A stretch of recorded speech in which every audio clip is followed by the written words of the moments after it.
लाउँछ यही मेरो मन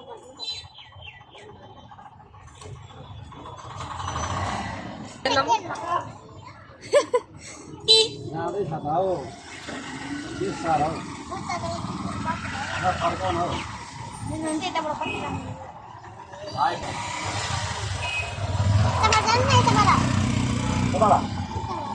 आउने मान्छे आउनु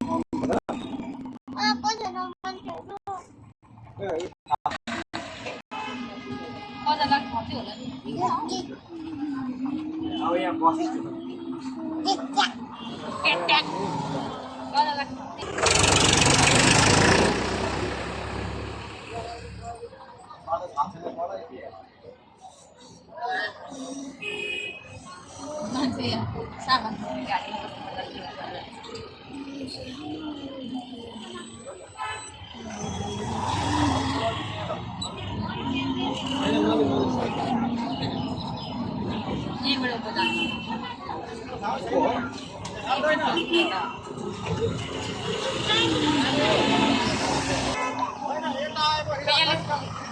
धेरै लामो